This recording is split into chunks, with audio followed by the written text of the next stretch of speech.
it seems that we can't get it right.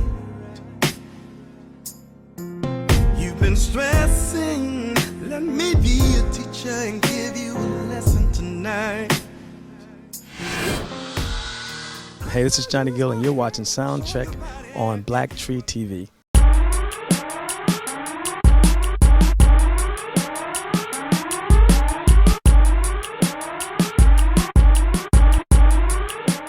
You got to say ma. Oh, I'm sorry. Hey everybody, what's up? It's Nacha Hill here with Soundcheck, and we are here today talking to R&B legend Johnny Gill, who's about to perform at the Grammy Museum for his new album coming out October 11th, Still Winning. I want you to find it. Come give me all your love till I can't get enough. We are here with R&B legend Johnny Gill, who is about... No, it doesn't mean that you're old. Legend means that everybody knows who you are. Oh, okay. I'll take that. Anyway, R&B legend Johnny Gill, and he has just dropped is about to drop a new album called Still Winning. Yeah, and no, it's not a Charlie Sheen thing. I had this almost a year and a half, almost 2 years, and working on the new CD. So I was going to change it, and everyone talked me into not changing the title of the album because I have a vision, and they said this was a part of your vision, a part of what the plans of your album. So don't change it. But I was really getting ready to change it. I'm glad you addressed that because I wanted to ask you that, but I wasn't going to. Oh my God. I know you were mad. Oh, I was like, oh man, what am I going to do with all of this shenanigan? I can't, what am I going to do? So, but I decided to stay with it. Okay, so we've been waiting 16 long years to hear a new album from Johnny Gill. Tell us what made you decide at this time to record again and drop a new album. A lot of people have been talking to me, and really Terry Lewis was who really initiated it. He said to me, when are you going to make a new CD? He says and at that time we were 11 years in, and he says, how long do you think it's been? I said, it's been about 5 or 6 years, 7 years, and he says, no, it's been 11 years, and he says, come on, man. He says, I understand doing the LSG stuff, doing the New Edition stuff, the Heads of State stuff, but he says, there are people out there, there's a void that's missing, and there's people that want to hear from you, and I think that, those fans deserve to hear from you, and so we got started. First single, In the Mood. Yes. And I listened to it, and it was very refreshing to hear some old school, soulful music in a new way, because I feel like in today's musical climate, we're kind of missing that. Yeah, and I thought that the one thing I wanted to do was stay in my lane, do what I do, but at the same time make sure we felt and it sounded or felt current, but yet at the same time not compromise who I am. And that was the goal when I wrote that. So did you feel any pressure to comply with the status quo of music, or did you just kind of do what you do best? Not at all. It's not hard to wake up every day to be me, and that's what I set out to do. Do what I do what works best and feels right for me, and let the chips fall where they may.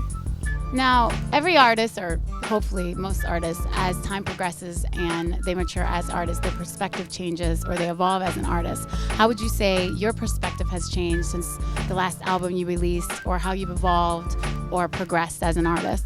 You just live more. Every day we live more, we experience more. And so when I'm writing and singing, it's coming from experience. So there's a place that I'm at today after 16 years that I wasn't 16 years ago. So it's just that every experience that you go through with life, it's a part of my music, and it's a part of who I am. And what's your process when you're creating a new album? Do you write your own lyrics, or do you collaborate with, other writers? I write sometimes, I collaborate. We do whatever the creative process requires. It's like it goes in all different directions. I mean, sometimes it's the song that comes, the track comes, sometimes it's the lyrics, it's the melody, sometimes it's somebody that comes up with an idea. It can come from anywhere. So you just always have to be open and ready to receive it from whichever direction it comes from. So tell us why you titled the album Still Winning. It was a combination of things. People asking me over the 16 years of my absence from recording, are you still in the business? Are you still singing? What are you doing? And it's like, and I've been all over the world. I, tour all over.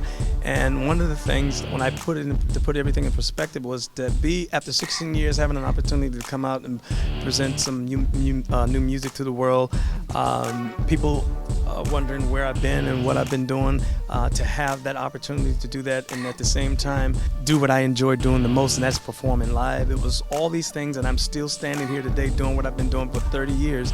I mean, it says it all in a nutshell that, hey, through the blessings of God, I'm still here. So no matter what you think about me, I'm still winning. I'm still winning. Well, I mean, at the end of the day, you never really went anywhere. It's just you hadn't released an album in a while. You know, you were on tour with your old crew, New Edition, Bobby Brown, Ralph Tresvant, and the group was called Heads of State. Yeah. So how was that, being with the old crew and performing again with them? Well, it's family, so we talk regularly. I mean, it's we deal with each other, and we're in each other's lives and have been for many years. So it's fun. I mean, we've always talked about this idea of just wanting to do something like the sort of like the Rat Pack, basically. So it was like, to us, it was just that time we had an opportunity to do that, and we've taken it all over the world, and we've had a great time doing it, and we're still doing it. It's fun. It's a night of just all of our catalog, and it's non-stop, just energetic. Do you recall any of your favorite moments in the Grammys? Beyonce and Prince. I'll never forget that one. That was one of those moments, magical moments. And Beyonce and Tina Turner. Yep. That was another one. It was like, Beyonce, hey, come on, you're going to have to give somebody else an opportunity. Stop it. Stop. So, Still Winning. In the Mood is the single. October the 11th. Remember that, October the 11th.